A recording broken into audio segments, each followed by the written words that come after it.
Descriptive information के अंदर वो क्या कहते हैं कि आपकी एंटिटी की जो सारी इंफॉर्मेशन है, आपकी जो एंटिटी एक टेबल जो है, एक एंटिटी जो है वो क्या कहलाती है बेटा, वो एक आपका टेबल होती है। ठीक है, एक एंटिटी की पूरी जो इंफॉर्मेशन है, डिस्क्रिप्टिव इंफॉर्मेशन, वो बेटा एक टेबल के अंदर होती है। एक टेबल क्या होती है, इसके अंदर collection of rose and columns होती हैं जो मिलके क्या बनाती हैं, आपका एक टेबल बनाती है। Each intersection of rose and columns, वो कहते हैं हर जो इंटरसेक्ट कर रहा है रो को और कॉलम को, उसको बेटा एक क्या कहते हैं, सेल कहते हैं। Each record in the file system becomes the row of relationship. वो कहता है कि आपका जो एक रो है मेरा बेटा, एक रो आपका क्या कहलाती है, एक रिकॉर्ड कहलाती है। Each record of the file management system is called tuple और अक्रंस ऑफ द टेबल। वो कहते हैं ये जो हर रो है, हर रिकॉर्ड है, इस रिकॉर्ड को हम क्या कहते हैं, अक्रंस भी कहते हैं। ठीक है, और इसको हम टप्पल भी कहते हैं।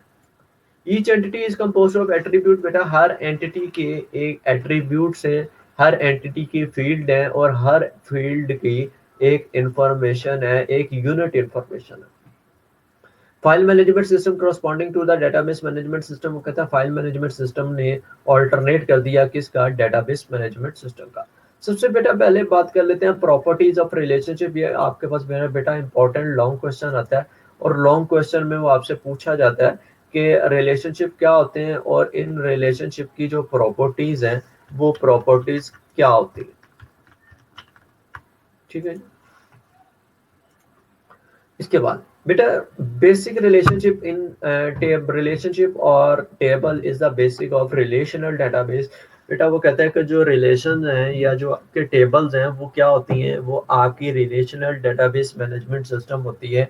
बेटा रिलेशनल डेटाबेस मैनेजमेंट सिस्टम कौन सी होती है, ऐसी डेटाबेस मैनेजमेंट सिस्टम जिसके अंदर आपके टेबल्स हो, उसको हम रिलेशनल डेटाबेस कहते हैं।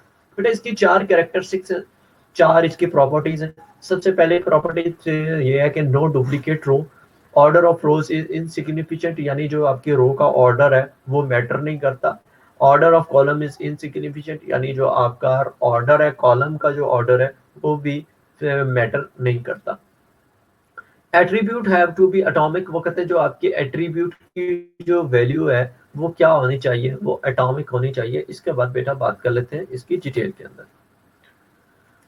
बेटा सबसे पहले बात कर लेते हैं, वो कहते हैं नो डुप्लीकेशन रो। वो कहते हैं कि आपका ये एक टेबल है, ये आपका एक रिलेशन है, इस रिलेशनशिप के अंदर बेटा ये देखें अब दोनों रोज जो है वो क्या हो रही हैं, ये डुप्लीकेट हो रही हैं। आपकी रोज जो है वो क्या होनी चाहिए, डुप्लीकेट नहीं होनी चाहिए।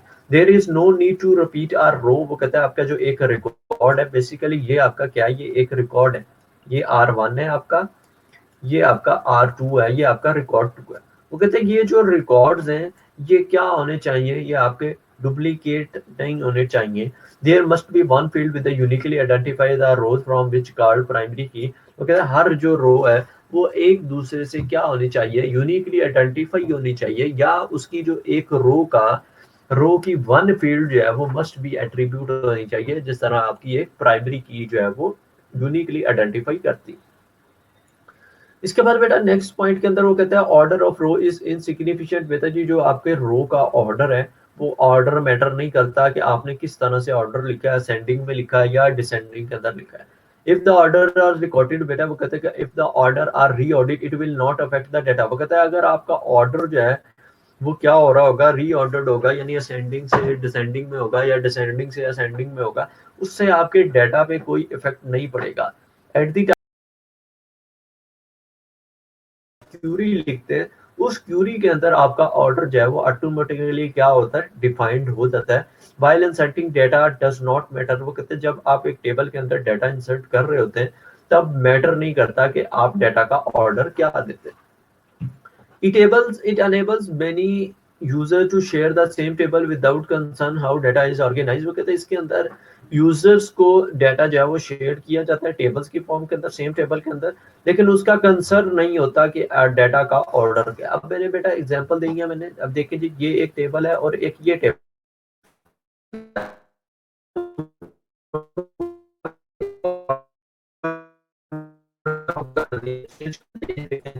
मेरा पहले थी डाउन थी, मैंने इसको अदर करने की थी कर दे। सिर्फ रो का जो ऑर्डर है उस ऑर्डर को चेंज इफेक्ट नहीं पड़ेगा। ठीक है जी बेटा, पहला पॉइंट इसका। दूसरा तीसरा पॉइंट, सॉरी बेटा वो दूसरा पॉइंट था, ये आपका तीसरा पॉइंट है order of the column is insignificant. बेटा जो आपका कॉलम का ऑर्डर है वो ऑर्डर जो है वो इनसिग्निफिकेंट होना चाहिए, वो ऑर्डर जो है वो आपका नहीं होना चाहिए। ठीक है। अब बेटा अब मेरे पास ये देखें जी, new column can be inserted at the end, column can be असेस बाय देयर नेम। वो कहता है जो आपका अगर आपने कोई नया कॉलम ऐड कर रहे हैं तो वो एंड पे ऐड होगा। और ये जितने भी कॉलम्स है बेटा, कॉलम्स क्या होती हैं, ये आपके कॉलम्स हैं, ये आपके कॉलम्स है सारे, और ये आपकी क्या है मेरे बेटा रोज है। ठीक है। इन कॉलम्स क्लास की फील्ड है, ये क्लास का एक कॉलम है, ये एक नेम का कॉलम है, ये एक रोल नंबर का कॉलम है। इनको असेस करने के लिए इन कॉलम्स के अंदर डेटा को असेस करने के लिए इनकी फील्ड का नाम इस्तेमाल किया जाता है। उसके बाद बेटा जी इसकी लास्ट कैरेक्टरिस्टिक्स के अंदर वो क्या कहता है, वो कहता है एट्रीब्यूट मस्ट बी एटॉमिक। वो कहता है जितने भी आपके इसके एट्रीब्यूट हैं बेटा, एट्रीब्यूट्स क्या होते हैं, ये सेल के अंदर जो वैल्यू है ये आपकी क्या होती है, ये इसकी एट्रीब्यूट होती है। वो कहता है एट्रीब्यूट की जो वैल्यू है वो मस्ट बी एटॉमिक होनी चाहिए, एक होनी चाहिए। ऑल द सेल्स और intersection of rose and column must be atomic. वो कहते हैं जितने भी आपके सेल्स हैं जो इंटरसेक्ट हो रहे हैं रो और कॉलम से, उसकी जो वैल्यू है वो क्या होनी चाहिए, एटॉमिक होनी चाहिए। Atomic value can not be further सब डिवाइडेड। बेटा वो कहता है जो आपकी एटॉमिक वैल्यूज हैं इनको दोबारा जो है वो सब डिवाइड नहीं किया जाता, यानी इन एटॉमिक वैल्यूज को दो डिवाइड नहीं किया जाता। Multiple values in the cells are not allow, for example name address place in the different field. बेटा वो कहता है कि आपकी जो मल्टीपल फील्ड्स हैं, अब ये एक फील्ड है नेम की, इसके अंदर आप एड्रेस की फील्ड नहीं लगा सकते। ठीक है, यानी आप मल्टीपल जो है वो एट्रीब्यूट्स जो है वो नहीं दे सकते। ये थी इसकी प्रॉपर्टीज। ये बेटा आपके पास इंपॉर्टेंट जो है वो आपके पास लॉन्ग क्वेश्चन आता है और लॉन्ग क्वेश्चन के अंदर पूछा जाता है कि इसकी प्रॉपर्टीज क्या हैं। इसके बाद बेटा नेक्स्ट देखते हैं, नेक्स्ट हमारे पास क्या है। नेक्स्ट में बेटा कुछ आपके पास बेसिक डेफिनेशंस हैं। वो बेसिक डेफिनेशंस के अंदर वो बेटा कहता है कि आपकी फील्ड क्या होती है, आपका डाटा क्या होता है, आपकी इंफॉर्मेशन,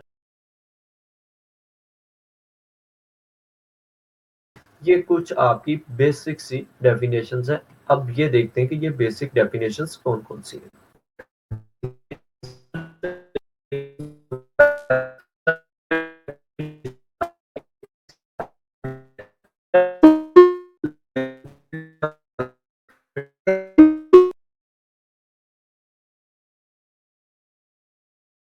सिंगल यूनिट है जो अपने अंदर बेटा क्या करता है, डाटा को क्या करता है, स्टोर करता है। ठीक है। और ये यहाँ पे आपका चैप्टर 2 आना था, बाय मिस्टेक जो है वो चैप्टर नंबर 1 जो है वो लिख दिया गया। अब बेटा बात कर लेते हैं फील्ड क्या आती है। बेटा वो कहता है फील्ड जो है ये क्या है, आपका एक सिंगल यूनिट है डाटा का, जिसके जो आपका किसके अंदर स्टोर होता है, आपकी डेटाबेस के रिकॉर्ड के अंदर। Each record is made up of one और मोर फील्ड। वो कहता है हर जो रिकॉर्ड है उसके अंदर एक या एक से ज्यादा फील्ड होती हैं जो करस्पॉन्डिंग कर रही होती हैं किसकी फॉर्म के अंदर, कॉलम्स की फॉर्म के अंदर। ठीक है बेटा, ये आपके पास एक फील्ड, ये आपके पास दूसरी फील्ड है,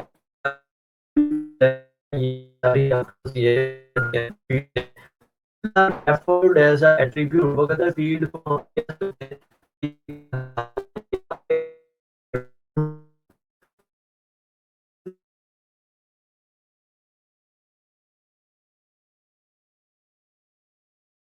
वो कहता है कि आपका फील्ड का जो सेट है वो सेट जो है वो पूरा मिलके एक रिकॉर्ड कहलाता है। यानी आपकी रिलेशनल डेटाबेस के अंदर जो आपकी रो होती है, एक रो जो है वो आपका एक रिकॉर्ड होती है। अब ये रो है, ये आपका पहला रिकॉर्ड है, ये रो 2 है, ये रो 2 आपका दूसरा रिकॉर्ड है, ये रो 3 आपका R3 है, यानी ये आपका तीसरा रिकॉर्ड है। हर रो जो है वो बेटा एक आपका रिकॉर्ड कहलाता है। उसके बाद बेटा फाइल क्या होती है, आपके मल्टीपल रिकॉर्ड्स जो है वो जब एज अ सिंगल यूनिट जो है वो किए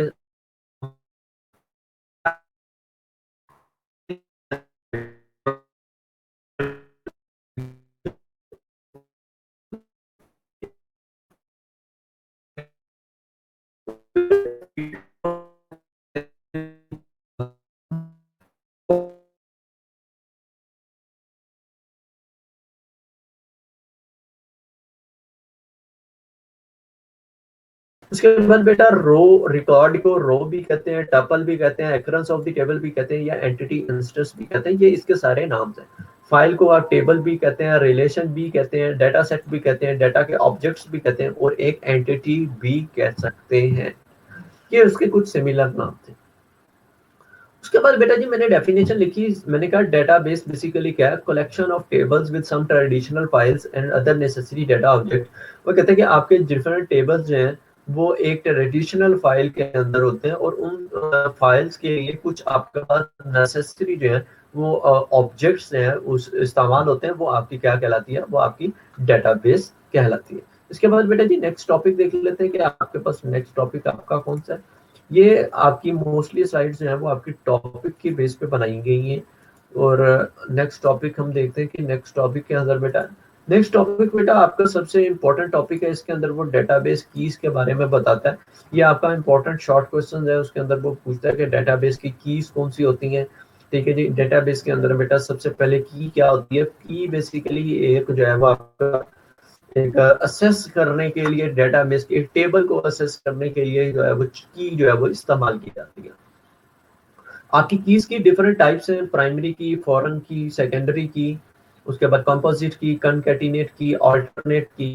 ठीक है जी, और ये सारी आपकी डेटाबेस के अंदर कीज का इस्तेमाल है। इसके बाद हम देखते हैं डिटेल से इन कीज के बाद। दूसरे को मेरा बेटा हम क्या करेंगे, एज अ सेकेंडरी की हम इस्तेमाल करेंगे। ये दूसरे को हम एज अ मेरा बेटा कैंडिडेट की यूज करेंगे। लेट्स सपोज आपके पास एक टेबल है, एक टेबल के अंदर दो जो है वो आपकी प्राइमरी की जो है वो बन रही हैं, उसमें से आप एक को प्राइमरी की रखोगे और बाकी दूसरी को आप कैंडिडेट की रखोगे। कैंडिडेट की का दूसरा नाम ऑल्टरनेट की है। In this situation it is difficult to select a primary key. वो कहता है इस कंडीशन के अंदर, कैंडिडेट की के अंदर आपको डिफिकल्ट हो जाता है कि आपने किस तरह से प्राइमरी की को सेलेक्ट करना है। There can be more than one unique field और combination of unique field in a relationship, these are termed as. वो कहते हैं उस टेबल के अंदर एक यूनिक फील्ड भी हो सकती है, या एक से ज्यादा यूनिक रिलेशन फील्ड भी हो सकती हैं उस टेबल के अंदर। तो वो जो कीज है फिर उसको हम क्या कहेंगे, कैंडिडेट की कहेंगे या ऑल्टरनेट की कहेंगे। अब देखा जी बेटा, ये एक टेबल मैंने बनाया है। इस टेबल के अंदर दो प्राइमरी कीज हैं, ये एक रोल नंबर है और एक रोल नंबर फिर है, नेम है, क्लास है, सब्जेक्ट है। बेटा ये जो दो प्राइमरी कीज है इसके अंदर से ये आपकी एक प्राइमरी की है, ठीक है, जो यूनिकली आइडेंटिफाई कर रही है, और ये आपकी क्या है, कैंडिडेट की है यानी ऑल्टरनेट की। ठीक है जी। इसके बाद बेटा बात कर लेते हैं प्राइमरी की कौन सी की होती है। बेटा वो कहता है ऐसी की जो आपके रिकॉर्ड को यूनिकली आइडेंटिफाई कर रही हो, उसको हम क्या कहते हैं, प्राइमरी की कहते हैं। प्राइमरी की आपके टेबल के रिकॉर्ड को यूनिकली क्या कर रही होती है बेटा, आइडेंटिफाई कर रही होती है। वो कहते हैं in a table a candidate key used to identify all the possible rows in the table is called. वो कहता है आपके टेबल के अंदर जितनी भी पॉसिबल रोज हैं उनको यूनिकली आइडेंटिफाई कौन करता है, प्राइमरी की। ठीक है, अ table can have only one primary key. वो बेटा वो कहता है कि एक टेबल के अंदर एक ही प्राइमरी की होती है, और आपकी प्राइमरी की कभी भी डुप्लीकेट या नल नहीं होती।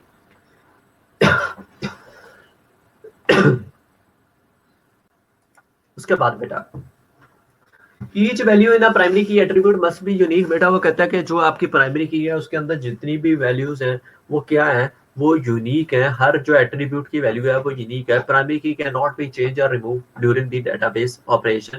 वो कहते हैं जब आपने अपनी डेटाबेस के अंदर ऑपरेशन परफॉर्म करना शुरू कर देते हैं, जब आपका ऑपरेशन स्टार्ट हो जाता है, तो कैंडिडेट की प्राइमरी की जो है वो कभी भी चेंज और खत्म नहीं होती। ठीक है, उसके बाद बेटा रिलेशनशिप के अंदर आप प्राइमरी की को किस तरह से डिफाइन करते हैं। सबसे पहले आप क्या लिखते हैं, स्टूडेंट की इज प्राइमरी की आइडेंटिफाइड अंडरलाइन। बेटा आप क्या करते हैं, ये एक स्टूडेंट का टेबल है, इस स्टूडेंट के टेबल के अंदर रोल नंबर जो है वो प्राइमरी की है, तो आपने रोल नंबर के नीचे बेटा क्या लगा देनी है, अंडरलाइन लगा देनी है। तो इससे ये वाजे हो जाएगा कि ये जो रोल नंबर है आपकी प्राइमरी की है। इसके बाद बात कर लेते हैं सेकेंडरी की। बेटा वो सेकेंडरी की और may not be unique field. वो कहते हैं सेकेंडरी फील्ड की जो कीज होती हैं, सेकेंडरी की होती है, वो आपकी यूनिक हो भी सकती है, यूनिक नहीं हो सकती। Sometime records are required to access by the other name other than primary key. वो कहता है बाजुका जो है वो आप अपने रिकॉर्ड को असेस करने के डिफरेंट मेथड्स होते हैं।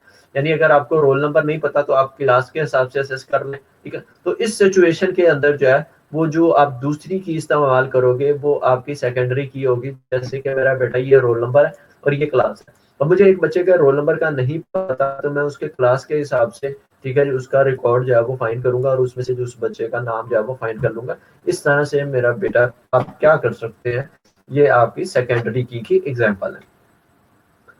उसके बाद बेटा कंपोजिट की को हम क्या कहते हैं, कनकैटिनेट की कहते हैं। कनकैटिनेट का मतलब क्या क्या जोड़ना, जब आप दो कीज को ज्वाइन करते हैं तो उसको हम कनकैटिनेशन कहते हैं। दो फील्ड को ज्वाइन करते हैं वो कहते हैं composite key. Constant of to और मोर फील्ड, वो कहते हैं कंपोजिट की जो है वो मुश्तमिल होती है दो या दो से ज्यादा फील्ड पे। Composite key designed as a primary की, बेसिकली वो कहता है कंपोजिट की को जिस तरह से प्राइमरी की को डिजाइन किया गया है इसी तरह से ही किया गया है। It is created in situation when no single field hold the property of uniqueness. वो कहते हैं कि ये जो कंपोजिट की है ये कब आपकी डेटाबेस पे अप्लाई की जाती है, तब की जाती है जब आपकी कोई भी फील्ड जो है वो प्रॉपर्टी, उसकी जो यूनिकनेस की प्रॉपर्टी है वो ना हो, यानी कोई भी फील्ड जो है वो आपकी यूनिकली आइडेंटिफाई ना कर रही हो, तब आप कंपोजिट की जो है वो इस्तेमाल कर सकते हैं। उसके बाद बेटा जी नेक्स्ट की को हम क्या कहते हैं, सॉर्ट की कहते हैं। सॉर्ट की को हम की भी कहते हैं, सॉर्टिंग करने के लिए यूज की जाती है। सॉर्टिंग आपकी असेंडिंग भी हो सकती है, डिसेंडिंग भी हो सकती है। आपके डाटा को सॉर्ट करने के लिए ये की जो है वो सॉर्टिंग की।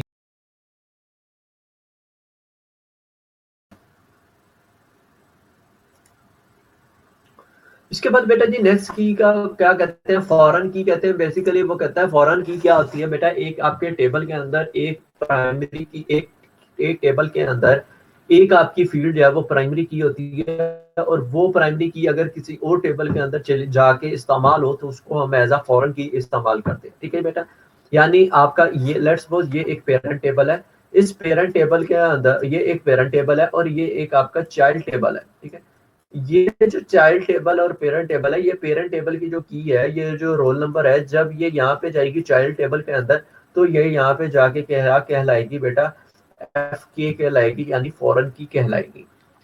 It is an attribute of a relationship that is use primary key and other table. वो कहता है कि बेसिकली ये एक ऐसा रिलेशन है जिसके अंदर बेटा आप क्या करते हैं, आप अपनी प्राइमरी की को किसी दूसरे टेबल के अंदर इस्तेमाल करते हैं और वो जब दूसरे टेबल के अंदर इस्तेमाल होती है तो वो एक्ट करती है एज अ फॉरेन की।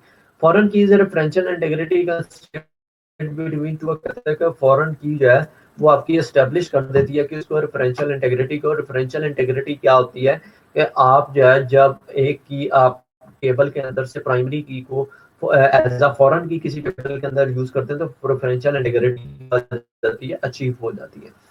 A row in the child table cannot contain the values it does not exist in parent table। वो कहता है कि जो आपकी child table के अंदर रो है आपकी parent table के अंदर exist ठीक। इन द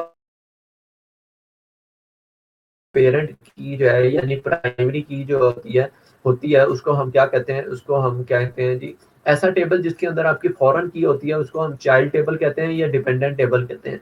ऐसा टेबल जिसके अंदर आपकी प्राइमरी की होती है उसको हम इंडिपेंडेंट टेबल कहते हैं, या हम उसको कहते हैं कि वो आपका पेरेंट टेबल है। Foreign key and primary key are used to establish the relationship between two tables. वो कहते हैं बेसिकली इसको किस लिए इस्तेमाल किया जाता है, फॉरेन की और प्राइमरी की को दो रिलेशनशिप के अंदर दो टेबल्स को आपस के अंदर रिलेट करने के लिए इस्तेमाल किया जाता है। It is very useful to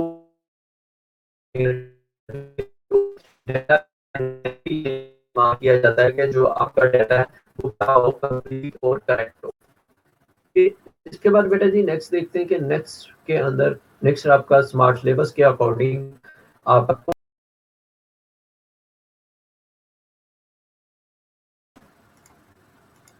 उसके बाद बेटा आपका एक टॉपिक है डेटाबेस के यूजर्स। डेटाबेस के यूजर्स कौन से होते हैं, एक तो डेटाबेस के बेसिकली तीन टाइप्स के यूजर होते हैं। एक को हम क्या कहते हैं बेटा, एंड यूजर कहते हैं। ऐसा यूजर जिसको डेटाबेस के बारे में कुछ नहीं पता, जिसको डेटाबेस के बारे में कोई नॉलेज नहीं है, उसको बेटा हम क्या कहते हैं, एंड यूजर कहते हैं। जो सिर्फ क्या करता है, जो उस डेटाबेस को सिर्फ चलाता है उसको हम क्या कहते हैं, एंड यूजर कहते हैं। ठीक है, और एक होता है आपका डेटा एडमिनिस्ट्रेटर और एक होता है आपका डेटाबेस एडमिनिस्ट्रेटर। इसमें से बेटा आपका शॉर्ट क्वेश्चन आते हैं, इंपॉर्टेंट शॉर्ट क्वेश्चन आता है कि डीबीए क्या होता है, डेटाबेस एडमिनिस्ट्रेटर क्या होता है, या आपका एंड यूजर क्या होता है, इन दोनों का बेसिकली डिफरेंशिएट आता है डाटा एडमिनिस्ट्रेटर का और डीबीए का। ठीक है, इन दोनों का डिफरेंशिएट आता है, इसके अंदर बच्चे जो है वो कंफ्यूज हो जाते हैं, इसलिए एग्जामिनर जो है वो बच्चों को कंफ्यूज करने के लिए इस तरह का क्वेश्चन जो है वो देता है। इसके बाद बेटा जी बात कर लेते हैं आपके जो डेटाबेस के यूजर्स होते हैं वो यूजर कौन से होते हैं।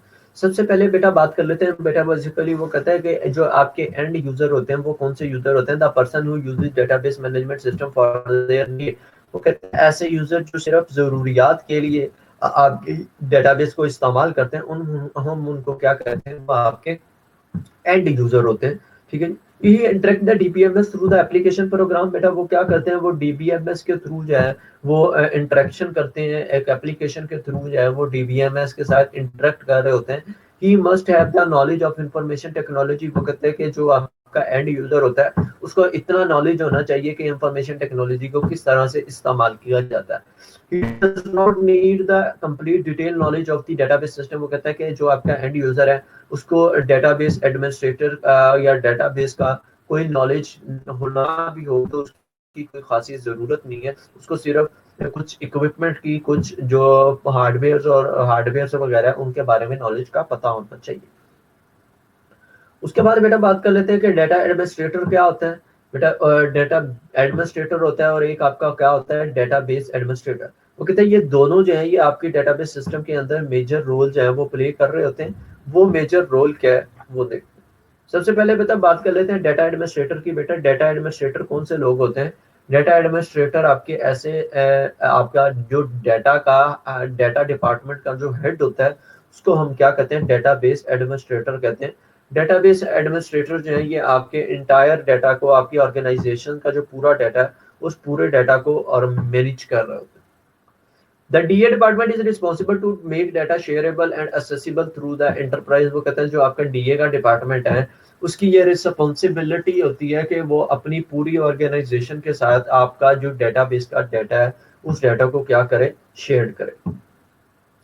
उसके बाद the DA establish and implement the policies and procedure, वो कहते हैं कि जो आपका डीए होता है ये आपके डिफरेंट प्रोसीजर्स और डिफरेंट पॉलिसीज को इम्प्लीमेंट करता है। The data administrator manage the staff responsible for establishing and implementing data administration program, वो कहता है जो आपका डीए होता है, डाटा एडमिनिस्ट्रेटर होता है, ये आपके पूरे स्टाफ को मैनेज करता है और पूरे स्टाफ को मैनेज करने के बाद ये आपके डिफरेंट जो प्रोग्राम्स हैं, डिफरेंट जो आपकी डाटा को इम्प्लीमेंटेशन करने के प्रोग्राम्स हैं उनको कंट्रोल और मैनेज करते हैं।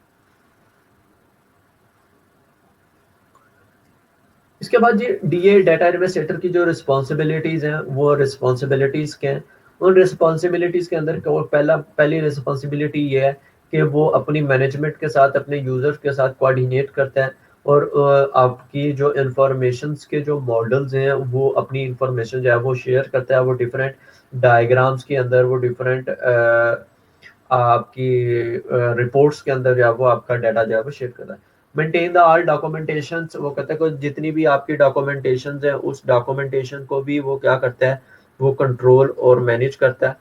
इसके बाद वो कहता है develop the policies on the related data activities such as data dictionary, data integrity, data security, और वो कहते हैं कि वो जितनी की आपकी पॉलिसीज होती हैं वो पॉलिसीज आपकी डाटा एडमिनिस्ट्रेटर जो है वो क्या करता है, लगाता है। इसके बाद बेटा जी जो आपका डीए होता है ये बेसिकली सर्व करता है एज अ ब्रिज। ये आपका यूजर और डाटा प्रोसेसिंग की जो टीम होती है इस टीम के दरमियान, और जो जिस टीम को वो ट्रेन कर रहा होता है उसके अंदर वो एज अ एक ब्रिज की तरह एक इम्पोर्टेंट रोल जो है वो प्ले कर रहा होता है। इसके बाद बेटा जी डाटा एडमिनिस्ट्रेटर क्या होता है, डेटाबेस एडमिनिस्ट्रेटर क्या होता है, जो आपकी डेटाबेस के पूरे कंट्रोल को, पूरे जो एनवायरनमेंट है, पूरे एनवायरनमेंट को की जिम्मेदारी जो है वो किस पे होती है, डेटाबेस एडमिनिस्ट्रेटर पे होती है। इसके बाद इसकी कुछ रिस्पॉन्सिबिलिटीज हैं। उन रिस्पॉन्सिबिलिटीज के अंदर ये आपकी डाटा की रिकवरेबिलिटी के बारे में, किस तरह से आपने डाटा का बैकअप लेना है, उस बैकअप के लिए जो है इसका काफ़ी रोल होता है। डाटा की इंटेग्रिटी का इसका रोल होता है कि ये डाटा को चेक करता है कि आपका डाटा जो है वो वेरीफाई आ रहा है, आपका डाटा ठीक आ रहा है। उसके बाद आपकी डाटा की सिक्योरिटी चेक करता है कि सिक्योरिटी एल्गोरिथम्स कुछ इंप्लीमेंट करता है ताकि अनऑथोराइज्ड यूजर से आपका डाटा क्या हो, सिक्योर हो। और उसके बाद अवेलेबिलिटी का चेक करते हैं कि बेटा जो आपकी अवेलेबिलिटी है वो 24 आवर्स जो है वो होनी चाहिए, मैक्सिमम परफॉर्मेंस जो है वो होनी चाहिए ताकि जब भी यूज़र जो है वो आपका डाटा जो है वो गेट करें तो उसके पास इतनी अवेलेबिलिटी है। उसके बाद डेवलपिंग एंड टेस्टिंग रिपोर्ट, उसके बाद उस एक प्रोग्रामर्स और एक इंजीनियर के साथ मिलके वो अपनी डेटाबेस को यूटिलाइज़ करता है, उस डेटाबेस को डेवलप करता है और फिर उसके बाद उस डेटाबेस की प्रॉपर जो है वो टेस्टिंग की जाती है। ये था बेटा आपका चैप्टर नंबर 2 और चैप्टर नंबर 2 आपका स्मार्ट सिलेबस के अंदर इतना ही था। आपका सिर्फ़ एक चैप्टर जो है एक टॉपिक जो है वो स्किप करवाया गया है स्मार्ट सिलेबस के अंदर, वो टॉपिक है आपका व्यू का। व्यू वाला टॉपिक जो है ये आपका शॉर्ट क्वेश्चन के अंदर मोस्टली आता है और ये आपका स्मार्ट सिलेबस के अंदर व्यू वाला टॉपिक जो है वो इंक्लूड नहीं है। तो नंबर 2 जो है वो वहाँ तक पढ़ा है जो आपका स्मार्ट सिलेबस के अंदर इंक्लूड है। इंशाल्लाह नेक्स्ट चैप्टर जो है वो नेक्स्ट क्लास के अंदर स्टार्ट करेंगे। अपना बहुत सारा ख्याल रखिएगा और इसकी रिवीजन कीजिएगा। अगर आपको इसके अंदर कोई भी कन्फ्यूजन हो तो हम इंशाल्लाह कल नेक्स्ट क्लास के अंदर सबसे पहले चैप्टर नंबर 2 का थोड़ा सा क्विक रिव्यू देखेंगे। Thank you so much and Allah हाफ़िज़।